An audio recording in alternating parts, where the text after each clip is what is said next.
Life Audio. Today on Talk About That, John cleans out his office and gets mad at his younger self while listening to some old tapes. Meanwhile, I'll tell you the history of the windshield wiper and the story of the man whose own hanging could not stop him from roasting the grammar of his captors. Plus a conversation about certainty and humility and why a clear path may not always be the best one. Today's episode is not sponsored by French fries. Delicious for exactly 5 minutes, then completely inedible. But first, a word from our actual sponsor.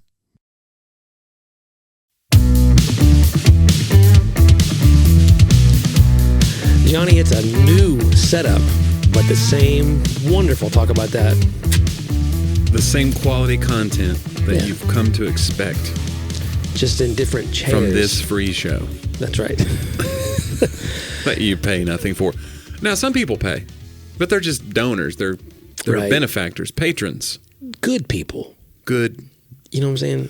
Good people. I'm not saying the people who don't. No, we're not. We would never use the word mooch. No. That'd be unfair. We would never besmirch our fine listeners. We would never besmirch by talking about mooch. But if you wanted to... Besmooch. If you wanted to become a patron, how would you do such a thing? Talkaboutthatpodcast.com.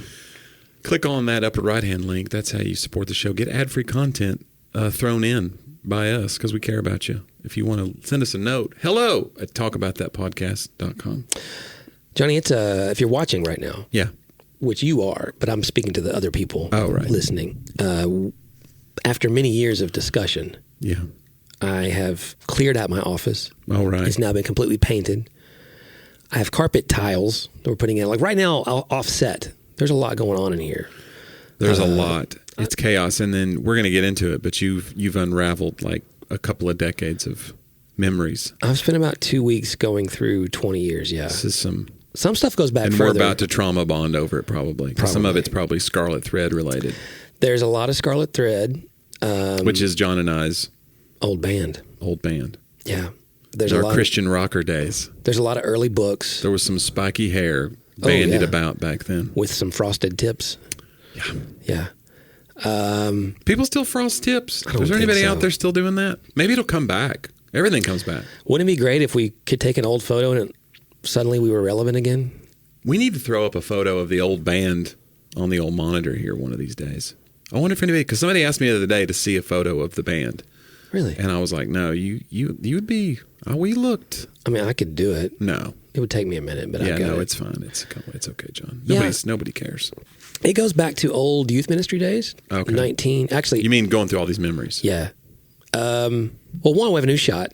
So me and you're at the same desk, which is what you've been wanting to try. Yeah. And I think so far it's going swimmingly. It feels like you're a little close.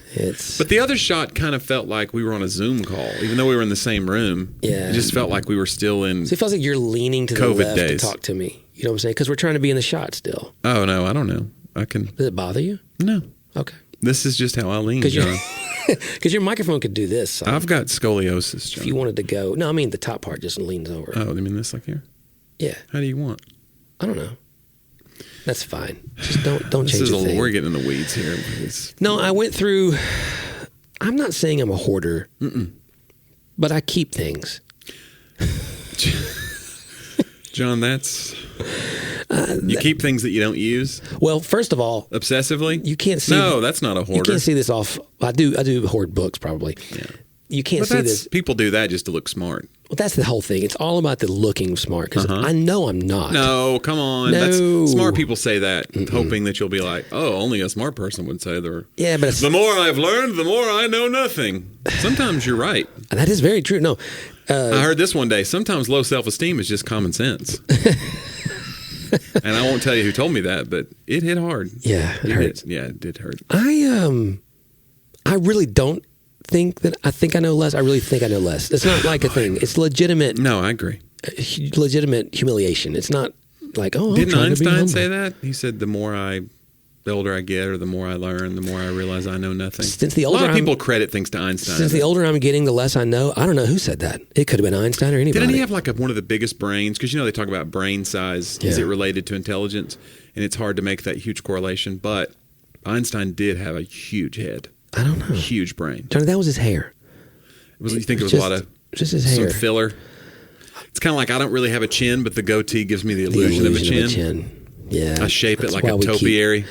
We certainly hide behind this facial hair and have for years. But. There was a TikTok video about that the other day, and it was a guy doing a song, and it was basically the hook of the song was, do you want to look, what is it? Do you want to look younger and fat or older and better? Because basically when you grow a beard and it starts turning gray, you have to decide, do I want to shave this gray beard off? Right. And then realize how fat my face really is. Yeah. So you look younger and fat or older and better. It's a curse. I choose older. Yeah. Why would you fight it? I don't know. We're getting older. It's okay.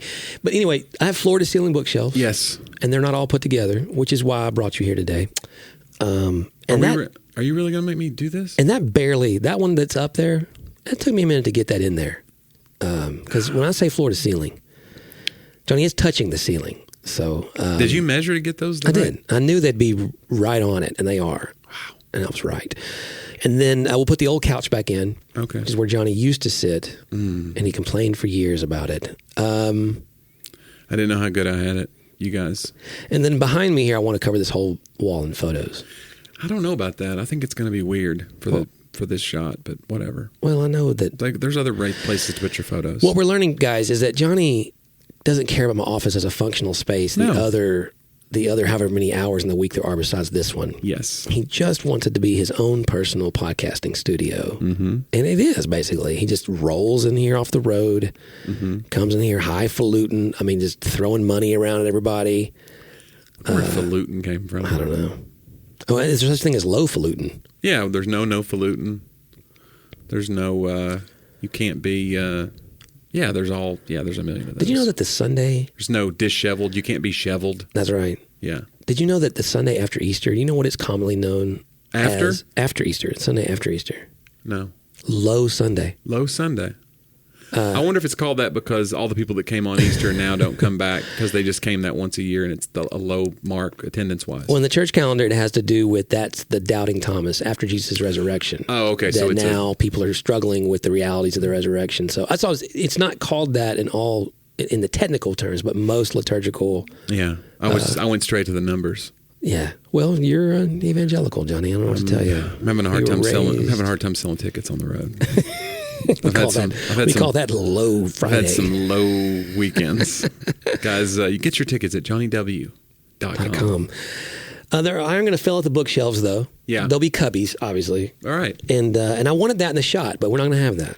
You guys are not going to get to see it. It could be. How? We just turned this. Johnny wants me to face a wall, is how his answer is. Well, that wall would have photos on it, though, and then they wouldn't have glare from the lights if you did it that way. This feels like a lot of inside baseball for people who are listening. I think we're talking about. You think they're fascinated by it? I think what people have discovered since the pandemic, when podcasts exploded, when everybody said, "I'm buying some podcast gear." I will say we got in way before then. We've been podcasting since late 2015. Is it that long? 2016. I thought it was 17. Maybe not. Maybe 2017. Anyway, we've been at it way before. Yeah. The dearth of podcasters entered the scene and said, I've got opinions and here we go. I can buy a Shure 58. We were in it way before those people. But I want to say we're going to be lumped in with them at this point because we've spent 10 minutes talking about gear and shots and I'm sorry. I did find out that the people who listen to our podcast via apples. Not. If you hold an apple up to your ear, John, as you know, you hear a podcast. It's kind of like a shell, but it's different. Instead of the ocean, you hear John and Johnny. People who listen via Apple Podcasts, that's where that S came from. They, like 90% of them listen all the way through. Like people. Oh, yeah, we have the data. Yeah. The data. What? I'm going with data. We've got the information. It's data. Yeah, I don't, but I appreciate that. They go all the way through. So that's shocking to me because. And Apple has your data too, by the way. Well, yeah, probably. So sorry about that. That's not on us. Let's not talk about data. That's not our fault. There's a lot we're not talking about right now, and I think that makes us mature.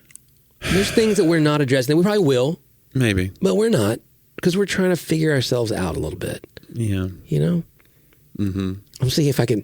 I'm just dangling things in front of Johnny. Trying to poke me. I bet you can't say nothing. No, there's gonna be a lot of books, and then we're gonna have to purge. Oh, right. Because I think I have too many books for these shelves, and then those books are going away. This is an interesting question. I think it'd be one for us to talk about after the break, though. Maybe you should take us there. Oh, John, you know, you're purging, but a lot of people, they want to buy things. Yeah. And for that, you need to know what do we buy? And so let's take a minute and hear from some fine quality advertisers. Let's keep these lights on one more week.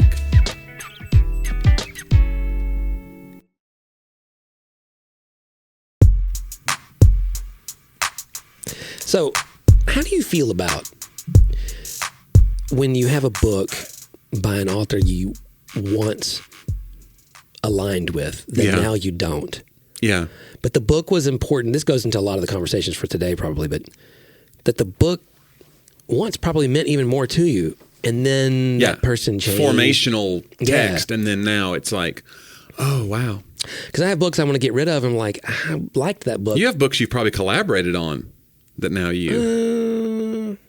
I can't think of anything I'm not. There's some I don't talk about as much for sure. Yeah.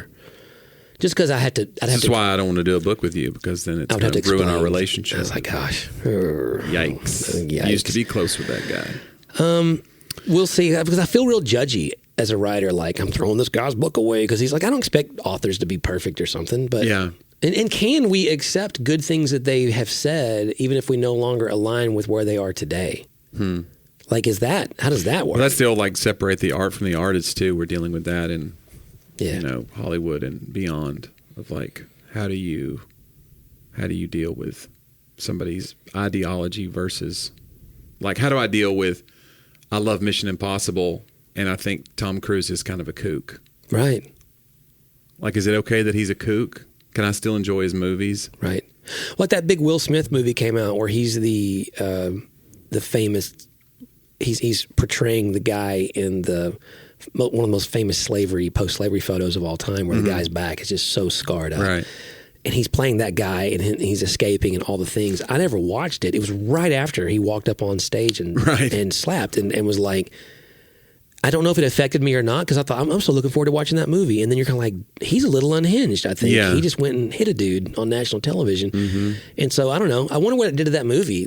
I bet there's a lot of articles about it. Probably didn't do it. Well, that was kind of a tipping point, too, for those kinds of movies. I feel like, But, also, I don't know. But, if you reach across the desk and slap me, will there be people who... It's like a before and after moment for them with the podcast, how they feel about the podcast. I don't want to hear what John has to say anymore. I've decided he's a little wonky. He's on the edge. Yeah. I do think some of that is good. I was reading somewhere, I think it was a Tim Keller's Proverbs devotional. Again, it's just so great. And he was talking about how this is hard. You should pay attention to the character of someone you're listening to. And he goes in as far as to say, you should evaluate somebody's level of faith, which how is the term Christianity or Christian being evaluated today? And you can, as a listener, you can insert your own whatever that is. Some of the things I see are, do you stand up for what's right? Right? Do you... and you have a very clear categories of what those are, that right and wrong, we stand up for what's truth versus lies. And I'm all for right and wrong and truth versus lies, right? Yeah. But Keller says that the biblical evaluation model, the rubric for a believer, and then we know this, but it's been so just, I don't know, it's struck me a lot lately, are the fruits of the Spirit. Yeah. So literally, if you want to evaluate someone's walk with Christ, what if you didn't evaluate it by how strong of a stand they take on X issue? Right. Right? That maybe that's a part of this. But that what if the higher evaluation was love, joy, peace, patience, kindness, goodness, gentleness, faithfulness, and self-control? What if that, and as I start looking at myself, if today, how would you evaluate me? Well, he's a pastor, he must be. Right. Well, that's an easy one, right? Or he talks about Jesus. He prays to Jesus. And those are all things that I believe to be true. Your profession of faith and all those things. And your profession. But I think that the real, like, where am I bearing fruit has to come in those areas. So if you back up to previous conversation, if someone's saying something very true and there's not an evidence of the fruits of the Spirit in their life, I do think we should be cautious. I think Scripture would call us to be cautious to that. Yeah. Yeah, like they're selling Coke, but they're drinking Pepsi, kind of a thing. Right. Like, that's always a weird thing when you find that out. You're like, oh, he really knows how to sell this thing. But, like, you find out there's no there. It's a very disillusioning moment. Oh, yeah. I never want to be like that disillusioning moment for somebody else. That's a fear of mine. I've always had, like, a healthy fear of, like, letting people down in that way. Yeah, that you're not partaking of the thing that you're promoting. Yeah, that's a hard one. Yeah. I know the scriptures say that the hardworking farmer should be the first one to partake of the crops, basically. And it's talking about that. Like, we have to be the first ones to believe and live the message. In fact, we've moved so far, I think, as leadership here. Like, our number one goal first is for this to be true for us. Mm-hmm. The way we're trying to tell you to live in authenticity and community has to be true for us, or it doesn't matter. And that will be mostly right. It can't just be aspirational. No. It can't just be like, we're building this utopian thing and we hope it works. No. And it's hard, and it's a very heroic vision that's unreachable in a lot of ways. So that causes you to think, what is the effort of my life today? Mm-hmm. The most important one is being this thing. And even as a parent, that's been, I think, a philosophy I've really tried to embrace, because my poor kid was born to a youth pastor, right? Yeah. So all she's going to do is hear all day. And right. Early on, it began to hit me like, maybe, and I still talk too much, but when it comes to things about God, mm-hmm. the most important thing is that she sees this as real in my life. Right. Right. And whether she sees it or not, that I'm doing that, because she'll eventually see it, whether I'm John, showing it or not. You're a human being, not a human doing. Want that? You need to just be, John. And also ease up on all the sermon illustrations. I know. Like, don't just, like, if you see a pine cone, just let it be a pine cone. Just let it be sometimes. a pine cone. Don't go, isn't this just like our lives? Come on, guys. Sadie, come over. Look, let's build a campfire. I feel like right now, because of the new shot, that I could look into the camera a lot. Yeah. Like after you? We deliver a line, I look over there like, hey, isn't that right? You're staring right now. Want that? Actually, this is going to lead to my segment today. Oh, okay. And it's going to tell some other stories. We're already on this topic a little bit, so I think this will be great. But this is a little segment that I call They Talked About That.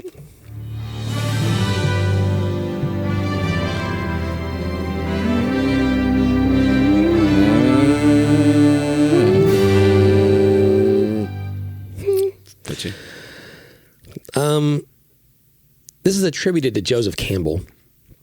So we just say he said it if you want, but if people go look it up, I don't know. It's really important to me. Who was Joseph Campbell? Joseph Campbell, I believe, was a philosopher. Okay. That's kind of a plain name for philosopher. Yeah. Here, let's get his exact. Joseph Campbell. Sorry, I knew this, but you asked me to put you on the spot. I'm sorry, I didn't mean to. American writer, professor of literature. Okay. Yeah. So comparative mythology and comparative religion studies. Right. Okay. So Joseph Campbell said, or is attributed, possibly said, that if the path before you is clear, you're probably on someone else's. Oh, wow. Yeah. That's something. If the path before you is clear, you're probably on someone else's. I told you at lunch today, dude, cleaning out this office has been really, there's been some things that happened that have taken me off guard emotionally. Yeah. I got real sad for a while going through stuff, and then going through happy things. Like I got sad. Then, like, just number of letters from kids and people over the years that you hadn't answered. Kept, you're like, I should have really responded to this kid. I hope they're okay. Or the number of the photos. Like, I found so many photos that I scanned in with my phone or whatever now, so I could throw those away or not lose them, like filing things away. But I went always all the way back to the first church. The first church I was a youth pastor at, that you and I were youth leaders at. Yeah. I had stuff from there. Still do. Like, what we did, where we went. And so the memories have been kind of, I think to say heavy is not really right. They're just a lot of them to sort. And I'm here by myself. So if you're Enneagram 6, like, you have an inner committee and you need someone from the outside committee to really help you. And so I haven't had anybody here to be like, hey, do this with that, or throw that away, or keep that. That's still important. Or here, so I'm just kind of working through it a little bit on my own. I want to say that I'm sorry that I wasn't here for you. And also I'm so glad that I wasn't here for you because, like, I can't imagine being like, should I? Could I? I'm like, oh, my God. Well, because you're too much like me. Yeah. Yeah, I need a decisive person. I need a third. We need a third person in the committee. I need my wife probably, but she was working a real job. So that I can do this podcast. Well, we talked a little bit about that to go not in the weeds of politics, but the idea of what happened in the pandemic to people's going down rabbit holes. Yeah.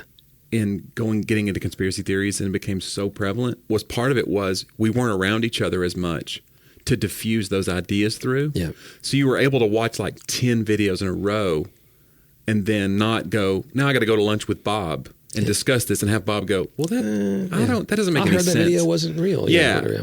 By the time you saw Bob, it had been 3 months and you had watched 100 videos.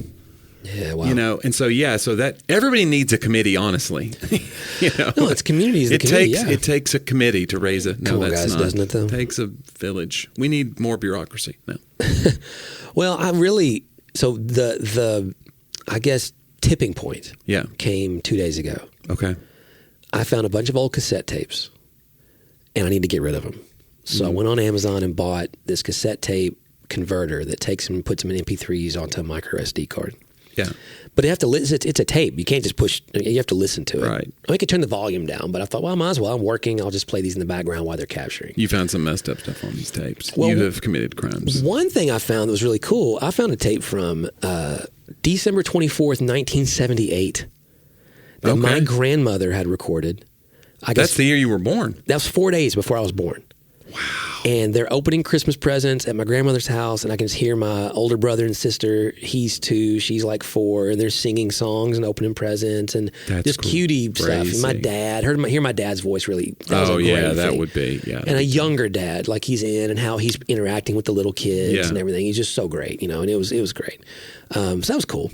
So then I found some other things from like our past. There's a lot of Scarlet Thread stuff, like old demos and things I have that, you know, are nasty. A song I'm writing or whatever. But I'm trying to capture them just so, I don't know. I don't want to hear them, but I want to capture them because someday maybe I will. But dude, I came across... The songs aren't nasty, the sound quality. No, I had some bad songs. Okay. Yeah. But not like nasty, like... No, but bad quality. Yeah, thank you. That's what I mean. Bad quality. Yeah. Not well written or well performed. John, what kind of band were you in? Remember that? Yeah, hardcore. Yeah. So, dude, the big tipping point was I found a sermon. Oh, boy. I preached. You've been preaching since you were like 15. Since I was, 16, I think was my first sermon. Okay. No, 16. And so I was 18 years old. Yeah. And it was like maybe the day or two before I left for college. Yeah. So it's my last kind of message to my home church. They let you preach in the big pulpit. Yeah. I think it was a Sunday night. Wow. Because we had Sunday night, Wednesday night. That's crazy rare, too, to let... Well, I led worship. I have that. Yeah. And then, of course, my dad was the guy in the sound booth doing everything, so he recorded everything. Oh, okay. And so I led worship from the piano, and then I got immediately up to speak. And, dude, it just messed me up. Yeah. Like, and I know what everyone would say. I know what I would counsel someone. Like, I totally get it. But the emotion that came over me of, like, I can't stand that guy. Right. And I'm embarrassed of that guy. It's been really, really... It's like what Facebook's done to us when you see like a 20-year-old Facebook or a 10-year-old Facebook post. You're like, what am I? Yeah. Ugh. And I don't want to be that way because I want to have grace for the younger me. And I think it's not just... Okay, he wasn't a bad speaker. Yeah. And that bothers me a little bit more. Right. But it was polished heresy. Well, I will say this is funny. You know, I grew up in a tradition that did not emphasize grace. Like, we emphasized it as a theological viewpoint. So I was saying all the right things. That's why it took me so long to hear grace. It really was. Because I knew theologically about it, like front and back. What I believe today about grace is no real different than what I believed then. Right. It's like ingredients in a cake. You believe the eggs are important as the flour. But then when you realize, like, no, there is no cake without. Right. You know what I'm saying? Like, you thought, well, this is in the cake. And they're like, no, but there's no cake without this. Right. If you don't use it like this. Yeah. And so I was, like I talked about the rich young ruler. And I was real, like, I could tell I was wrestling because I could not reconcile the two viewpoints. And so I just preached them both. But one was stronger because I was so wrapped up in my own guilt and my own performance trying to always be good enough. And so I was saying things like, I was preaching on idols, and he said I'd kept all the commandments since my birth, but I was like, here's 3 commandments he's broken. And, this is not a bad, thing. I mean, he's lied, obviously. He has not kept all the commandments, 2, he's made a graven image because look at all the stuff he can't give up, right? And he has these idols. And then I think 3 was he put something else before God, right? It's the first commandment. And I'm like, so as much as he said, he didn't love Jesus as much. He wasn't willing. It was a very don't have anything before God kind of thing, which is a classic, I think, teenager kind of thing to say. And I'm not saying it's not true. But then later on I'd go, but I'm not saying you can earn your salvation because it's only by grace. I'm trying to balance it, but I'm not giving any of it. Yeah. Because I don't have it. I don't have it to give, right? Mm-hmm. I'm so guilt-ridden. And then go back to the songs I wrote. I literally heard a line today. I was transferring one of those songs. And it was like, many times I fall and I bring to you much shame. Yeah. It's a line in my song. Right. I bring to God much shame. I mean, there you go. The young me felt that God was ashamed of me. It's no wonder the songs didn't take off, Johnny. I mean, they're really me just working through my own theology. I think we're going to get there. A shame-based CCM resurgence is on the way. Well, and I do. When I go back, because I like old John, CCM. Shame and shame. Can we make a duo? Guys, right now, you be shame. Resonant harmonies. Which shame do I get to be? You get to be the shame that sings the high parts. Okay, good. But I like, even when I go back and listen to old CCM, which I got in here and started, I thought, well, if I'm going to do it, I'm going to do it. Like I started just going back to old records and while I was moving stuff and cleaning stuff. Mm-hmm. And if a song comes along that's a real, be a better Christian, you're not a good enough Christian, I find myself having trouble listening to it, even if I love the music of it. Right. Because a lot of it was that. Yeah. And I've talked to, I won't say who, a mutual friend that we have. A lot of their early songs were about that. Don't be an imposter, basically. Be a real Christian. So, and I'm like, man, I had that, and I'm not sure who gave it to me. I'm not thinking anybody gave it to me. It was just a system. I mean, some great people all around, great parents, all those things. But sometimes it's your own internal wiring that comes up with these little distortions, and it's easy to blame a parent or a leader, but sometimes it's just it comes to you on your own. Well, and it's like what are you going to do with it now? And I think I think there was a sense of regret that, man, what could I have given kids, over the years or myself differently? And then too, there's a sense of I want to be a part of religious systems that don't have to people don't have to go through that, right? That they can trust and rest in the grace of God. And also good works. We had this talk at the staff table yesterday. They're still important. Yeah. I'm not saying they're not a part of the equation, like you said, like the cake. But man, it wasn't. But I think what really got me was how confident in all of it I sounded. Yeah. That's what got me. It was the confidence. It's like, no, be confident, man, about that. Yeah, and it's weird because I've spoken to people about that whole thing about I have a hard time with certainty when it comes to leaders. I'm around a ton of performers, and so comedians that I enjoy hanging around with pace backstage and doubt themselves, and then they go out and they kill it. They go make great things, but they don't ever come off well, of course it'll go great. I'm great. That bothers me. Yeah. But I don't like somebody who just is always kicking themselves and then it becomes a self-fulfilling prophecy. Right. Or they're searching for a compliment. They're like, I'm terrible. And you're like, yeah, you Right. So it's I have a weird mix of that. I want, you want a leader who can go deliver. But that thing, but I will say this to that thing about certainty. Certainty is a little bit of a tough thing, because if you are a religious leader or a spiritual leader to people, they do expect some kind of hey, we figured this out. If you're talking to somebody, we've got these creeds, we have these things. So if you're constantly waffling on everything, it gets a little bit that other extreme of we have preachers now that are happening. I was talking with somebody about this, and they were I go to these churches in super liberal areas, and they're so timid. Yeah. They're afraid to say anything for sure. Yeah. And so they say nothing for an hour. Yeah. It's just a bunch of qualifying statements or whatever. Yeah. Because they're trying not to offend. It's that's not really a way forward either. Yeah. So we had that talk yesterday. I was guys, I had to make peace with the fact. I think I went through that stage and can still be there of, wow, if I was so wrong about all this, how can I be confident to say any of this? And so, yes, coming kind of to bedrock principles, creeds, those kinds of things have been very helpful for me. But I did say, like, look, if you have a belief, it is offensive to somebody. Any belief about anything is going to be offensive to somebody. The goal of being a believer cannot be primarily to never offend. The goal could be to believe something with the intent of not offending and communicating it through the fruits of the Spirit, so that, look, if someone wants to just really like, no, you tell me now, they want to just like, hey, man, I'm not going to engage in something for the sake of offense, or, I have a belief, though. And then to say, we are a church here. Like, we're not just a community program. Like, we're a church. Like, we believe in a Middle Eastern religion, and that a guy came down and born as a human and walked around as a man who was also God, like, who performed miracles and ascended into heaven after rising from the dead. Like, we believe these things. So that's going to be offensive or sound crazy to somebody.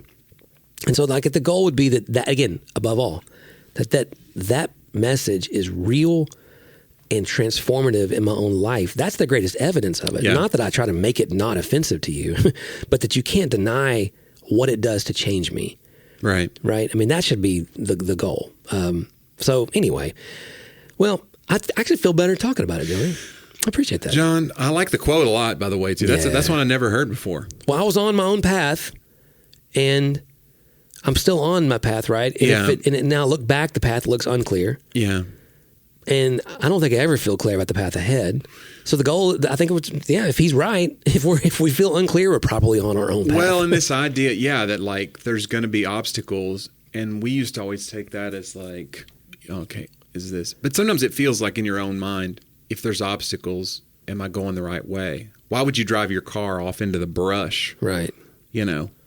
Stay on a paved road where it's nice. But sometimes you're like, you're only going to get someplace that somebody's already been, if you're going to pave it might not be your path. Sometimes you're going to have to like just start laying pavers and do the thing. And I think that it takes courage to do that sometimes. And I don't have that courage, John. I need your help. I need a committee. That's what I need. John, let's do my segment.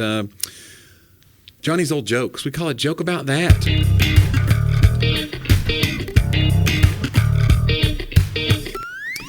John, I remember the first time I saw a universal remote control, I thought to myself, well, this changes everything. I like that. Okay, one more. That's good. A woman's having a funeral for her husband when a strange man walks in, sits up front. Towards the end of the ceremony, he turns to his wife and asks, would you mind if I got up and said a word? She tells him by all means. He stands up and says, plethora, and sits back down. The wife turns to him and says, thanks, that means a lot. The man then looks at the wife and continues, I'd like to add a word if that's okay. She says, of course, that's fine. He stands up once again, only to say, bargain, and sits back down. The wife wipes away a tear, touches him gently on the shoulder, and says, that meant a great deal. I love these kinds of jokes. I do too. Anything in the word play world, it's I love fun stuff. John, let's do This Week in History. We call it Talk About Then.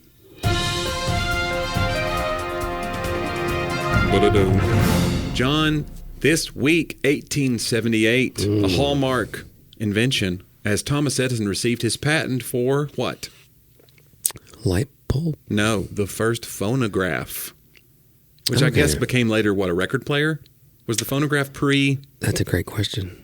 I don't really know how the phonograph really worked, but I think it was similar. It was more of a round, wasn't it a tube kind of thing? As a circle? I don't know. Johnny, you're the one bringing the segment. It doesn't say anything more. It just says the first phonograph. Did it have the horn? Okay. Anyway, I don't know how it went. It wasn't great, but it led to more. There's more advancements that came along. Right. That's wild to think that's really not as old as we would think. That's almost the 1900s. Yeah. 1878. Yeah. And he just got the patent then, so it was still a ways off from full development. He probably actually had an iPod. He just hadn't patented it yet. Wow. Come on. Have you ever seen those weird conspiracies of like there's old technology in some photos? Like there's somebody that swears there's an iPhone in a photo of like an old 50s boxing match that somebody's holding up what looks like an iPhone. It's like you can't tell if it's... Come on. I don't know. Time travel? Come on, man. Okay. No. I think if you could time travel, you'd go crazy because you'd have to tell somebody, you're not going to believe this, but in the future, we blah, blah, blah, blah, blah. And two dudes just sit and talk to each other and try to monetize that. And they'd be like, that sounds stupid. Yeah. You go, it's called a podcast. It's dumb. Yeah, it is dumb. It is. John, this week, 1807, former Vice President Aaron Burr is arrested for treason against the U.S. Did you know this? This is the first arrest of a U.S. Vice President. Yep. He had organized an armed militia of about 60 men, the exact purpose of which has never been determined. President Thomas Jefferson ordered his arrest. Burr had served as Vice President under Jefferson. He was accused of trying to create an independent country in the center of North America, including the southwest United States and parts of Mexico. Burr claimed he was just trying. He says claims like it's current day. He's still claiming. No, Burr claimed he was just trying to form 40,000 acres in the Texas territory that had been leased to him by the Spanish crown. He had organized an armed militia of about 60 men. Historians still debate Burr's true intentions. What do you think was going on there? I think Burr was a complete snake in the grass. If you really... He said he was eventually acquitted, by the way, of this. Yeah. You got to think this whole scenario through. And this is post. This is 3 years after he shot Alexander Hamilton. So it was 1807 when he was arrested for this stuff. Yeah. He was already he killed a dude. Yeah. And he got off for that too. But you gotta think about the fact that it would be the equivalent of President Biden arresting Kamala Harris. It's a major thing happening because he was the sitting vice president. It's the only thing that gives me hope, by the way, when you see these old scandals, you're like, all right, we survived a lot. And we got to remember too that Hamilton was the one that helped Jefferson, who was his mortal enemy, win over Burr, who was his friend. Yeah. Because of Burr's lack of, I guess, character. Yeah. That he did not seem to care about the good of the country. He cared about himself. So what I've read is that yes, he was attempting basically to create a secessionist government somewhere in one of the new territories, and that they arrested him for it. But, and I completely believe, but Burr was a shady dude. He kept women in every town kind of thing. Did you feel this way before the play Hamilton? Were you always no. never trusted Aaron Burr? I just knew some of the story, but see, I've read the whole actual Hamilton, full, I mean, Burr is a fascinating American history character, but he was weird. He would talk to his daughter about inappropriate things he had done with other women and stuff. He was just kind of a shady dude. Yeah. Stuff you don't normally share with your daughter, probably. Just an interesting kind of weird guy, but yeah. Aaron Burr. And he was acquitted twice. Aaron Burr, sir. John, this week, 1790, upon reading his death sentence, the Marquis de Favras remarked, I see that you've made 3 spelling mistakes. Which, I mean, come on, dude. That sounds like something I would want to say. It's amazing. If I could have the wherewithal in that moment. Yeah. He was a French aristocrat and a supporter of the House of Bourbon during the French Revolution and was executed February 19th, 1790 for his plot to rescue the king, queen, and their children and take them out of the country. The plot also included using a force of 30,000 soldiers to encircle Paris, starving the occupants into submission by cutting off their food supplies. This was the plot. He didn't go through with it, but that's something they found out the plot and wrote up a death warrant, and then he read it, and before being executed, probably by guillotine, he said, I see you've made 3 spelling errors. I tell you what. Wow. I think this guy may be my new hero. Yeah. That is... He's roasting people right before he got roasted, because I don't know how he was killed. It doesn't say. Maybe he was burned at the stake. Got roasted. Man, wow. Like you said, this guy, maybe he wasn't a great guy, but he was trying to save the king. He was trying to save the king. But he also was going to encircle Paris and starve people. He cared about good grammar. I mean, this is a pretty good guy to me. All right, fine. All right, go ahead. John, finally... well grammar. My bad. Well, see, you've made one mistake. John, finally, this week... Mary Anderson was born. She was the inventor of the windshield wiper. She was born this week in 1866. She was an American entrepreneur. She invented, which is fun to think of a female entrepreneur this far back. Yeah. It's kind of cool because there's not a lot of spots in our country for that this far back. But so she had this idea. She invented the automotive windshield wiper in 1903.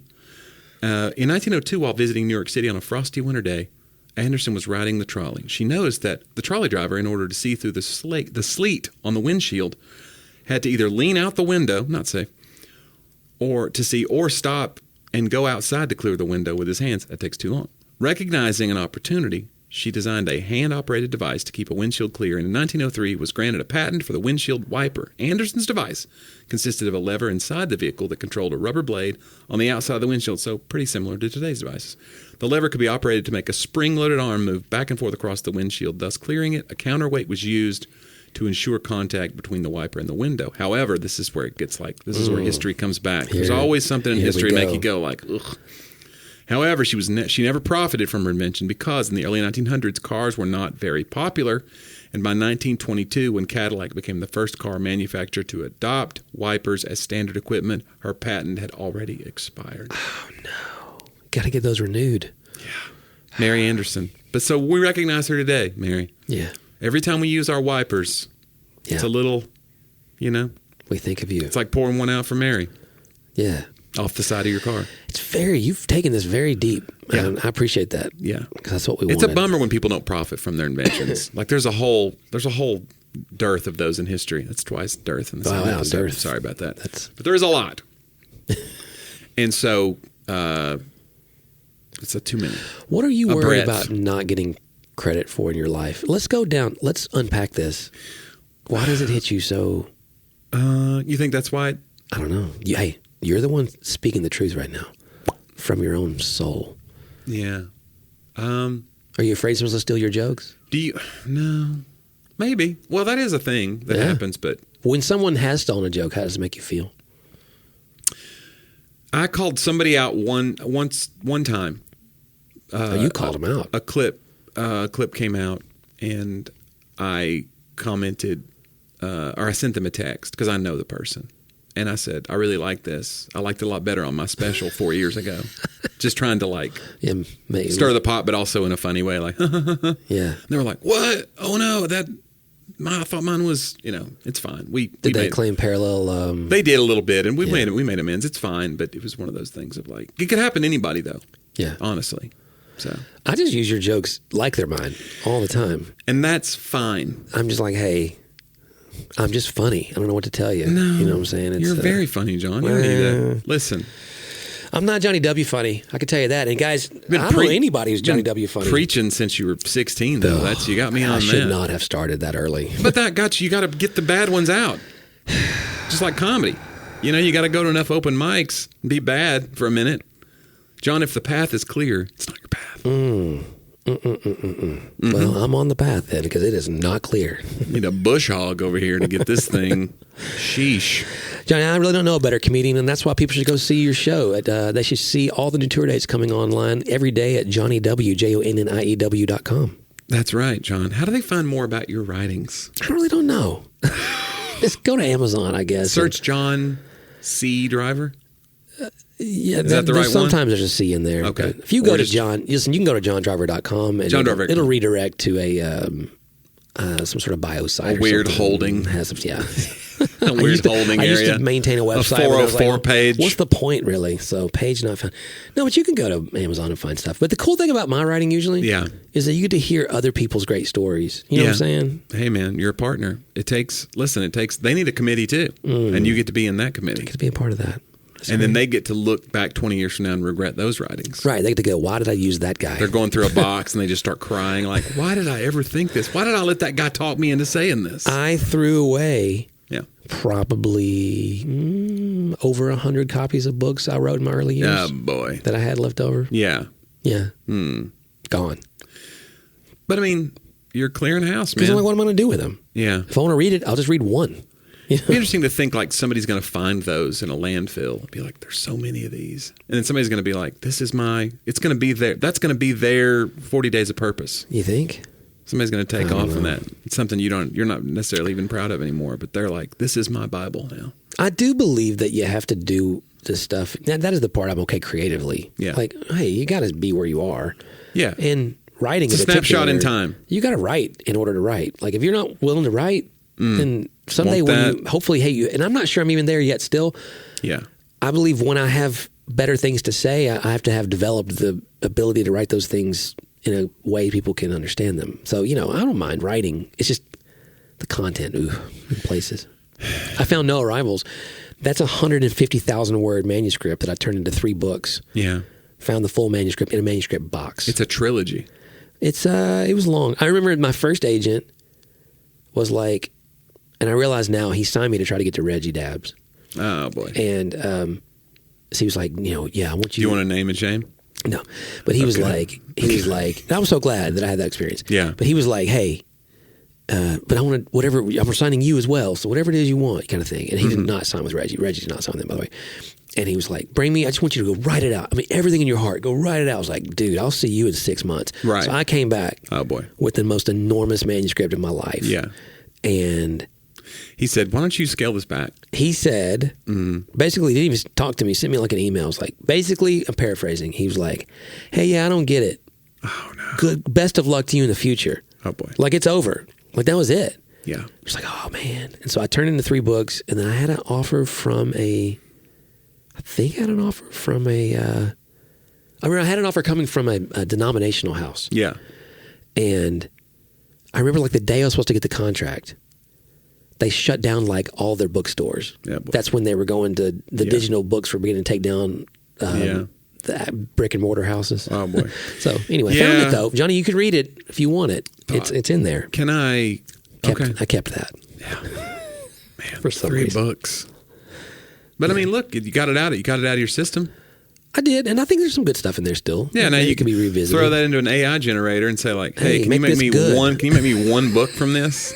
Can you take this and make it good? No, maybe a few pictures for people like me. Throw in like. I want to hear give me from something. I want to hear from our listeners. If John and Johnny wrote a book together, right? What kind of book do you want? What are you wanting? Yeah, out do of you us? want something that's more a little, inspirational? Do you want my story? Do you want road stories? Do you want funny content only? Yeah.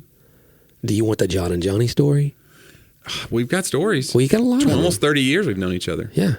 That's a long time. It's too long. Yeah, I think it's time to call it. Yep. Someone did yesterday ask me if they said we should do a little live event tour for the podcast. Yeah. I was like, I'm not sure there's enough people out there for a tour. We need to do a live show though. But event. I think at episode 400 because we're like almost 350. Yeah. Let's start planning that. It needs to be somewhere in Nashville, probably. Yeah. Let us know, too. We've said this before, and there wasn't enough interest, but there's a lot of new listeners now. If we did a live show, yeah, and we just did a live recording, basically, maybe a 2-hour special or something, somewhere in Nashville, how many of you would want to come? Mm-hmm. It'd have to be like at least 100 of you, probably, for us to pull this off. To make it. So, yeah. Let us know. Send us an email. Or we could just double like the audio in the room. Yeah. Make it sound. But for the 10 of you that do show up, that's going to be awkward. Yeah. We don't want to do that for you. Yeah. So, what if we did those things where but the 10 of you each paid like $2,000 for your ticket? Right. It's like an experience. That worked out. You get the full experience. Yeah. Like a backstage passes. Personalized. You get a hat. Podcast recording, a hat. I don't know what you get. A mug. Well, guys, hey, check out the new YouTube videos when they come out. We are almost caught up now. Mm-hmm. We were behind there for a while. All the episodes are on our YouTube channel. Yeah, so I don't know. This one might take a week or two to get to catch up, but they'll be there. But you could shout out to our producer Lucas who helps with that. Lucas really helps out a lot. Thank you, Lukey. I appreciate you guys listening every week, man. Let's do it again next week here on Talk About That.